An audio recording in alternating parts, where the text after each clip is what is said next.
பார்த்தீங்கன்னா அந்த காலத்தில் கேபி சார் கிளைமேக்ஸ் சாங்காக இருக்கும். இன்றைக்கி நம்ம நினச்சி பார்க்க முடியுமா? கேள்வி நாயகனேன்னு ஒரு சாங்கு, அந்த சாங்கு ஹிட் இல்லைன்னா படமே ஹிட் இல்லை. அந்த சாங்கு ஹிட் ஆகணும், லிரிக்ஸ் சூப்பராக இருக்கணும். என்ன சார் கேள்வி நாயகனே என் கேள்விக்கு பதில் என்னையா அப்படின்றாரு. ஸோ அங்கே வந்து பிரிஞ்சு இவங்க 2 பேரும் லவ் பண்ணுறாங்க. ஒரு அம்மா பொண்ணு அப்பா பையனை லவ் பண்ணிடுறாங்க. இந்த ஸ்ரீவித்யாவோட எக்ஸ் ஹஸ்பண்ட் வந்து ரிட்டர்ன் வரான். கிளைமேக்ஸ் இவங்க 2 பேரும் சேருவாங்களா மாட்டாங்களா நீங்கள் யோசிச்சுட்டு இருக்கும்போது ட்விஸ்ட்டு வந்து அதில் புரிஞ்சு போன கணவரும் உள்ள வந்துட்டான். ஐயோ என்னடா அதுன்னு சாங் முடிஞ்சோன்னே கிளைமேக்ஸ் சாங் முடிஞ்சோன்னே படம் முடிஞ்சுது.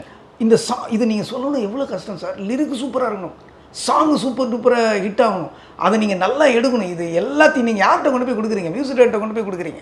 அவர் வந்து ஒன்று போ. ஸோ அவன் கிளைமேக்ஸில் வந்து அம்மாவும் கீழே பொண்ணு உட்காந்துருக்கா.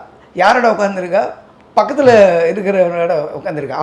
அவன் யாருன்னா இந்த பையன் கமலஹாசனோட அப்பா மேஜர் சுந்தரராஜன் சார். மேஜர் சுந்தரராஜனும் அவங்களும் உட்காந்துருக்காங்க. இவங்க வந்து இங்கே வந்து பையன் அம்மா இருக்காங்க. ஸோ இவங்க 2 பேர் பாடிக்கிட்டே இருக்கும்போது இந்த பாட்டுக்கு கவுண்டருங்க கீழேருந்து பாடிக்கிட்டே வந்து மேலே வருவா. இந்த பையன் அதில் கதை முடிஞ்சு போச்சு, அவ்வளோதான். உங்களுக்கு பாடிடுற விடை எப்படி இனி விதி எப்படின்னு இவங்க கேள்வி கேட்க, பொண்ணு மேலே வந்து அம்மாவும் பொண்ணு கொஸ்டின் ஆன்சர் பண்ணிக்கிறாங்க லிரிக்கில். பையன் ஆட்டோமேட்டிக்காக போய் அப்பா பக்கத்தில் உட்காந்துட்டான். ஸோ அம்மாவும் பொண்ணு சேர்ந்துட்டாங்க, அப்பாவும் பையன் ஒன்று சேர்ந்துட்டாங்க, இந்த கப்பல் பிரிஞ்சுட்டாங்க அப்படின்னு சொல்லி சொல்கிறாங்க. இந்த பிரச்சனை ஓடிட்டு இருக்கும்போது ஒன்று வருது, என்னன்னு பார்த்தா ரஜினி சார் வந்துட்டாருங்க.